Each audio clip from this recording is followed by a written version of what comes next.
ప్రపంచంలో హిందుత్వంలో ఉన్న స్వేచ్ఛ మరెక్కడా లేదు. కానీ ఆ స్వేచ్ఛని లేదని ప్రపంచాన్ని నమ్మించే ప్రయత్నం హిందుత్వ వ్యతిరేకులు చేస్తుంటారు. ఇక్కడ ఆడపిల్లలు పంజాబీ డ్రెస్ ఏస్తారా? లేకపోతే షార్ట్ ఏస్తారా? లేకపోతే గనక వాళ్ళ ఇష్టమైంది చీరే కడతారా? వాళ్ళ ఇష్టం. ఇక్కడ ఇలాగ ధరించాలి అని ఏ నిబంధన లేదు. ప్రపంచంలో ఎక్కడా కూడా హిందువులకి అట్లాంటి నిబంధన పెట్టలేదు. దుస్తులు అనేటటువంటి స్వేచ్ఛ మహిళకి ఇవ్వబడింది.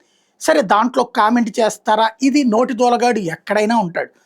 అది ప్రతి చోట ఉంటుంది. బట్ అది ప్రభుత్వ పరంగా కావచ్చు, చట్టపరంగా కావచ్చు, ధర్మం పరంగా కావచ్చు, శాస్త్రపరంగా కావచ్చు, పర్టికులర్గా ఇట్లా రిస్ట్రిక్ట్ చేయట్లేదు. కానీ హిందుత్వాన్ని గురించి అవమానిస్తా హిందూ మహిళకి పూర్తి స్వేచ్ఛ ఉన్నా సరే లేదని డ్రామాలు ఆడేటటువంటి వాళ్ళు ఎక్కువ ఉంటారు. దీపికా పడుకుని లాంటి వాళ్ళు అట్లాంటి వాటిట్లో పెద్ద పెద్ద స్టేట్మెంట్లే ఇస్తుంటారు. ఏది బొట్టు పెట్టుకోవడం నా ఇష్టం, చీర కట్టుకోవడం నా ఇష్టం, ఏ బట్ట కట్టుకోవడం నా ఇష్టం. ఎస్, వెరీ గుడ్, అది నిజం. ఆ హక్కు ఇవ్వబడింది కూడా. అదే ఇప్పుడు ఆవిడ ఒక ప్రచారం ఏంటయ్యా అంటే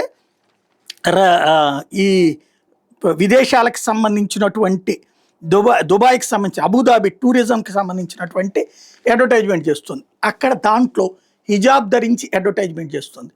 ఇప్పుడు మై చాయిస్ అనే పదాన్ని ఆవిడ బాగా వెలుగులోకి తీసుకొచ్చింది. నా ఇష్టం అన్నటువంటి. మరి అక్కడ ఉంటుందా? అది అక్కడ స్వేచ్ఛ ఉంటుందా?